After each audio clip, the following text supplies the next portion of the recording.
So you just got your Steam Deck. Congrats! You've made a great choice. The Steam Deck really is a great handheld for an affordable price. By itself, the Steam Deck is amazing, but there are a few things you can get to enhance your quality of life on it and make your gaming just a little bit easier. All the items I'm about to show you are things I've actually used for the last few months, so they're a little bit well worn at this point. Sorry if they're not picture perfect on camera.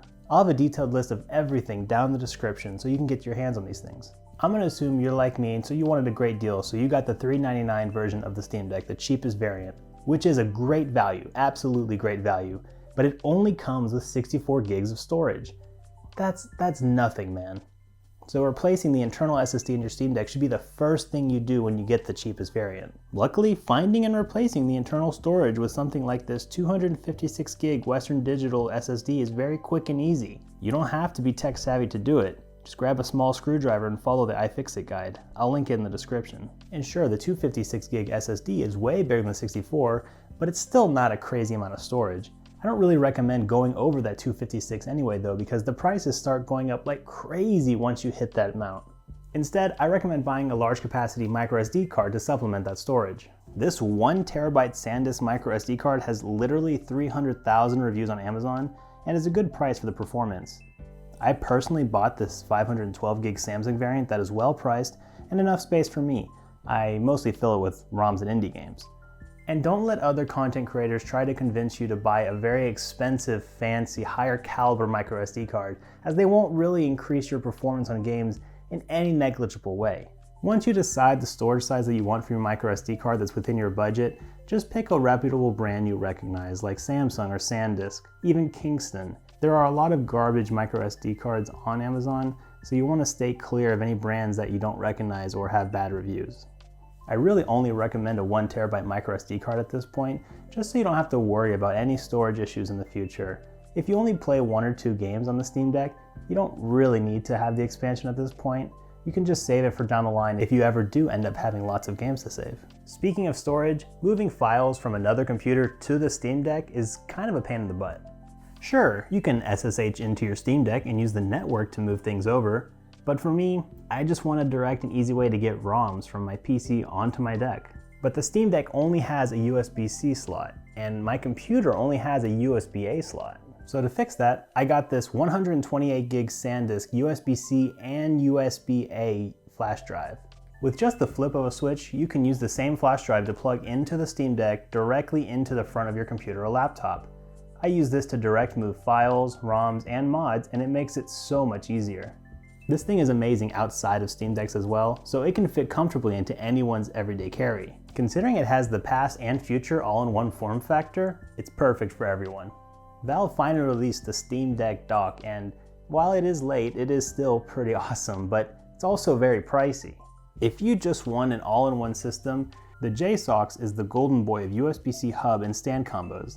This bad boy comes with built-in Ethernet, HDMI output, 3 USB 3.0 ports, and a USB-C power delivery port. This dock is half the price of the official Steam Deck dock, and it's a great place for your deck to hang out if you just want to use more monitors, get more inputs, or even just get wired fast internet. Now, this thing is great, but really any USB-C hub will work. So if you are really on a budget, skip the JSOC dock altogether and just grab a USB-C hub that has the same ports you want for your Steam Deck. You can even grab a $5 stand. This is a full docking experience for half the price of the JSOCs or a quarter of the price of the Steam Deck dock. And you get the added benefit of not having to be locked into the Steam Deck form factor. You can take this off and use it for a laptop or a phone and it'll work perfectly fine. If you're gaming in a public space or an airplane or something, you're going to want to grab a pair of headphones. Luckily, the Steam Deck has a headphone jack. What luxury. Any headphone you already have will work just fine. The Steam Deck even supports Bluetooth headphones. If you are looking for something small, cheap, and portable, I really recommend these Moondrop Chew IEMs. They have some amazing sound quality, way better than a 22 pair of IEMs should have. And it comes with a microphone, so feel free to use these when using Discord as well. They're also very comfortable, which for me is more important than anything else on this list, so they fit the bill perfectly. If you need a mouse and keyboard to navigate the desktop interface and not really to game, I recommend one of these wireless keyboard, mouse, controller thingies. It connects via included USB and is a totally full functioning trackpad and keyboard. I think every computer tinker should own one of these. I use it for my Steam Deck, my server, and even when I'm building and testing other computers. For the low price, having one of these handies is extremely useful for practically anyone. It's not really for gaming, but if you do a lot of back-end stuff like installing third-party systems like Epic Game Store or Game Pass, installing emulators, trust me, you're going to want a keyboard and mouse of some kind. I don't want to go too in-depth about the mouse and keyboard I use while gaming, as I did that in my last desk setup gaming video. You can check out that video here. I go step by step how I set up my office gaming area and all the peripherals I use for my desk setup. One of the few downsides to the Steam Deck is that the battery life is not too great when playing AAA games. I usually get about 3 hours or less. You're gonna want a large capacity power bank with power delivery, and I personally use this RAV Power with 20,000 milliamp hours that I got as a Christmas gift a few years ago. Unfortunately, RAV Power was caught buying reviews from customers, so all of their products were removed from Amazon. Yikes. A comparable product would be this Anker power bank. It has very similar ports, wattage, capacity, and will allow enough power to charge the Steam Deck while still playing. You can even charge your phone and Steam Deck at the same time and keep playing on this thing. It's the same setup I used on a recent trip to game on the Steam Deck and watch a live stream 30,000 feet in the air. When using the Steam Deck in its dock mode, you're probably going to want another controller. If you have any other consoles, luckily most of those controllers will work just fine. But if you are in the market for a new controller, I really recommend the new DualSense from the PlayStation 5. It works natively through Steam, feels comfortable in the hand, and will continue to get better as more developers include adaptive triggers in their games. If DualSense isn't your jam, the Xbox One or Series X controller will work just as good. It's pretty much just plug and play and comes in a wide variety of colors. If you're going to be traveling with the deck for a while, you might want to play on a bigger monitor that will still fit in your luggage easily. These portable monitors have been getting cheaper and cheaper every year. They have really amazing screens considering how small and light they are.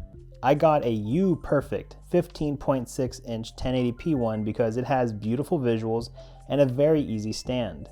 These are going for about $120 to $130 on Amazon, but they can go way up from there, and they can usually dip down to about $80 depending on the brand you get. Feel free to pick a different brand on Amazon as they're all using the same screens anyway. Now, above all these, if you're only going to pick one thing from this list to buy, make it a high wattage charger. The stock charger that comes with the Steam Deck works well enough, I guess, but it's not exactly fast, and carrying a bunch of chargers with you when you're traveling is a major pain. If you think you can just use any old USB-C you have lying around to charge the Steam Deck, think again. The Steam Deck likes to throw out errors when using low-powered USB-C cables, even ones that are used to charge cell phones. You'll have to use a power delivery spec USB-C cable and a high enough charger. This 100-watt charger from Ugreen is perfect for me. It has 3 Type-C ports and a single Type-A port. I love when I travel, I only have to bring one charger with me, and I can charge 4 devices at the same time at very fast speeds.